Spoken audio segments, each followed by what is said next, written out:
Halo, shalom saudara yang dikasihi oleh Tuhan.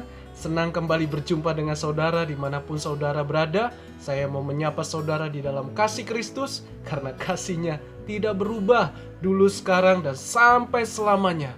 Kasihnya selalu ada bagi saudara dan saya yang percaya dan yang selalu mengandalkan Tuhan. Puji Tuhan. Dan saya selalu membagikan share firman Tuhan, karena firman Tuhan itu yang menguatkan iman kita di tengah-tengah kehidupan yang begitu banyak goncangan. Dan juga firman itu hidup, firman itu penuh kuasa, dan firman itu ya dan amin di setiap janjinya. Jadi saudara yang kasih Tuhan, percayalah bahwa Tuhan tidak pernah meninggalkan saudara. Dimanapun saudara berada, apapun yang saudara alami, Tuhan selalu ada buat saudara. Puji Tuhan. Dan tema saya berbicara tentang tanda kedatangan Tuhan Yesus dan tanda bagi dunia. Di akhir zaman ini, mari persiapkan diri kita, karena kita akan menyambut Dia kedatangan yang kedua kali, dan kerajaan yang kekal itu akan ada bersama-sama dengan orang-orang yang percaya, yang sungguh-sungguh, dan yang hidup di dalam Tuhan Yesus. Puji Tuhan. Mari sebelum itu kita terlebih dahulu berdoa sebelum mendengarkan firman Tuhan. Haleluya. Terima kasih Tuhan, jadilah bagian-Mu bagi setiap hidup kami. Kami tahu bahwa Tuhan tidak lama lagi untuk datang kedua kali, yaitu kerajaan-Mu yang kekal ya Tuhan. Biarlah kami didapatkan Tuhan setia sampai akhir hidup kami. Karena goncangan boleh ada, bahkan banyak yang semakin hari semakin menakutkan, tetapi biarlah iman kami tetap teguh di dalam Tuhan. Bagi kami yang mendengar saat ini, Tuhan yang memberkati mereka, Tuhan yang menyertai mereka, dan Tuhan yang mengasihi mereka. Dalam nama Yesus, urapi hamba-Mu, biarlah semua ini untuk kemuliaan nama-Mu. Haleluya, amin. Mari saudara, lihat firman Tuhan di dalam kitab Matius pasal 24, ayat yang ke-3b sampai yang ke ayat yang ke-14. Firman Tuhan berkata demikian. Katakanlah kepada kami bila mana itu akan terjadi, dan apakah tanda kedatangan-Mu dan tanda kesudahan dunia. Jawab Yesus kepada mereka, waspadalah supaya jangan ada orang yang menyesatkan kamu, sebab banyak orang akan datang dengan memakai namaku dan berkata, akulah Mesias, dan mereka akan menyesatkan banyak orang. Kamu akan mendengar deru perang atau kabar-kabar tentang perang. Namun berawas-awaslah, janganlah kamu gelisah, sebab semuanya itu akan terjadi, tetapi itu belum kesudahannya. Sebab bangsa akan bangkit melawan bangsa, dan kerajaan melawan kerajaan. Akan ada kelaparan dan gempa bumi di berbagai tempat. Akan tetapi semuanya itu barulah permulaan penderitaan menjelang zaman baru. Pada waktu itu kamu akan diserahkan supaya disiksa, dan kamu akan dibunuh dan akan dibenci semua bangsa oleh karena namaku. Dan banyak orang akan datang murtad, dan mereka akan saling menyerahkan dan saling membenci. Banyak nabi palsu akan muncul dan menyesatkan banyak orang. Dan karena makin bertambahnya kedurhakaan, maka kasih kebanyakan orang akan menjadi dingin. Tetapi orang yang bertahan sampai pada kesudahannya akan selamat. Dan Injil kerajaan ini akan diberitakan di seluruh dunia, menjadi kesaksian bagi semua bangsa. Sesudah itu barulah tiba kesudahannya. Haleluya. Saudara yang kasih Tuhan, iman Kristen adalah mempercayai Tuhan Yesus sebagai Tuhan. Bukan sekedar manusia biasa, bukan juga sekedar nabi, tapi Dia adalah Tuhan, dan kerajaannya akan datang di dalam kekekalan.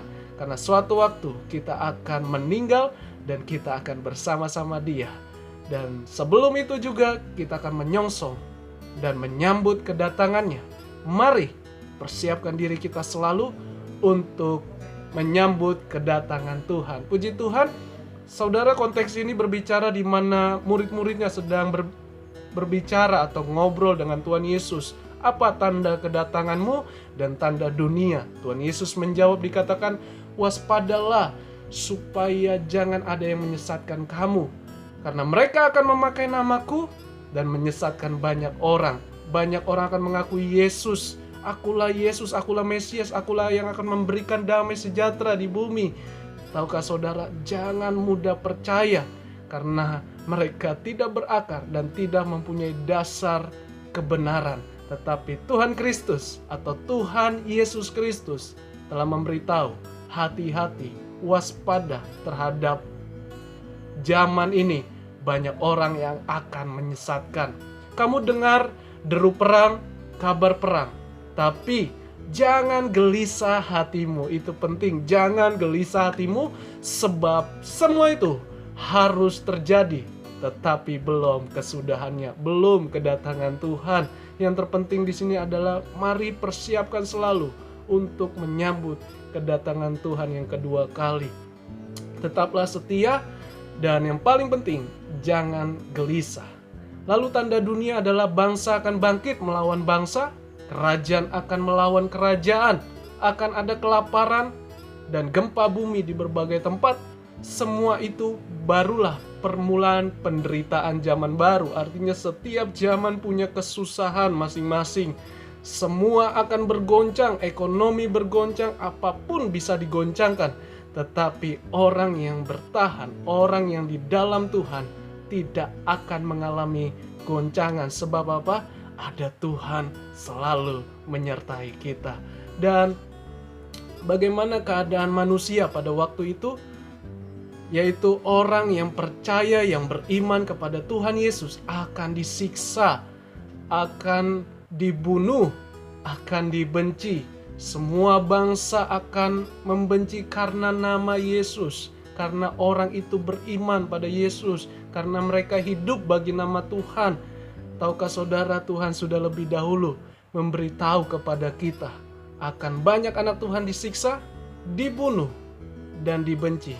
Mengapa hal ini terjadi? Supaya genaplah firman Tuhan, supaya yang murni, yang suci dan yang kudus, yang mengikut Tuhan akan menjadi saksi bagi bangsa-bangsa atau bagi banyak orang kelak nanti di zaman kedatangan Tuhan Yesus.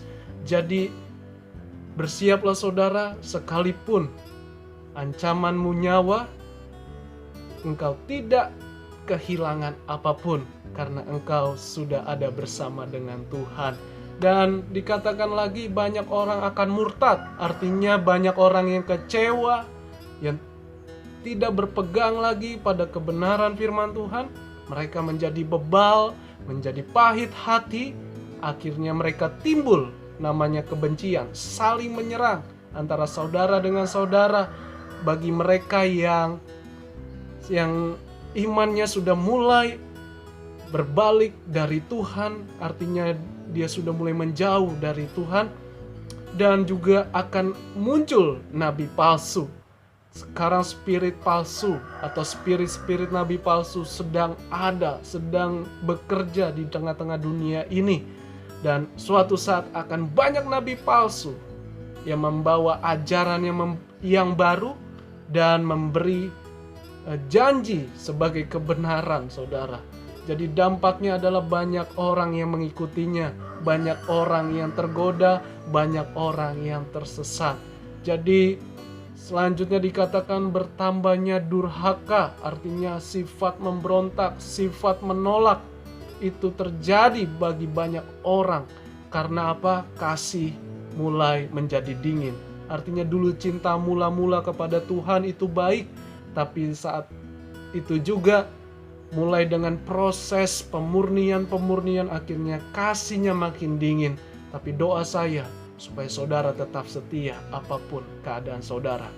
Ikut Tuhan Yesus sampai mati. Dan dikatakan lagi, tetapi orang yang bertahan sampai kesudahannya, orang yang beriman, yang setia, bahkan sampai mati akan menerima bagiannya. Itu doa saya Karena keselamatan jiwa yang paling penting. Hidup ini sementara. Karena apa? Supaya Injil diberitakan di seluruh dunia bagi semua bangsa, semua kaum, etnis, baru tiba kedatangan Tuhan yang kedua kali. Jadi saudara, kita dipanggil bukan tim perencanaan jam berapa, kapan Tuhan datang, hari apa. Bukan, karena tidak ada satupun yang tahu. Tapi yang paling penting adalah kita menyambut kedatangan Tuhan. Mari persiapkan diri dan menyambut kedatangan Tuhan. Yang pertama, tetap waspada dan tetap berjaga-jaga. Artinya lebih memiliki hubungan pribadi dengan Tuhan, keintiman dengan Tuhan Yesus secara pribadi. Yang kedua, persiapan diri yaitu tetap memiliki hati dan hidup yang rela melayani dan mengasihi Tuhan. Jangan terpaksa melayani Tuhan. Ayo, berikan hatimu untuk Tuhan. Yang ketiga, tetap waspada terhadap ajaran. Ajaran harus diuji, segala sesuatu harus diuji karena hanya Roh Kudus yang menuntun kita kepada kebenaran firman Tuhan. Yang keempat atau yang kelima, tetap setia, siap melayani dan lahir baru. Artinya percaya, bertobat, dan dituntun oleh Roh Kudus di dalam kebenaran firman Tuhan. Dan yang terakhir, jangan kompromi dengan apapun, dengan dosa atau juga hidup yang seolah-olah memberikan janji yang menguntungkan. Hati-hati syaratnya sampai berkata yang penting kalian harus jauh dari Tuhan, atau ya nggak apa-apa, Kristen tetap jalankan tetapi hanya sekedar. Hati-hati saudara, itu rambu-rambu supaya kita tetap waspada. Jadi ingat, persiapkan diri kita untuk menyambut kedatangan Tuhan yang kedua kali. Akan ada tanda-tanda, tetapi yang paling terpenting di sini, jangan gelisah hatimu dan percayalah, engkau akan bersama-sama dengan Tuhan. Sebelum masa yang mengerikan itu terjadi, kita sudah diangkat oleh Tuhan. Puji Tuhan, sampai di situ saja. Dan biarlah firman Tuhan yang saya bagikan ini menjadi rema, menjadi kekuatan di dalam iman kita sampai pada kita dipanggil Tuhan. Puji Tuhan, shalom, dan jangan lupa bagikan channel ini untuk memberkati banyak orang. Jangan lupa like and subscribe supaya nama Tuhan semakin dimuliakan. Shalom, haleluya.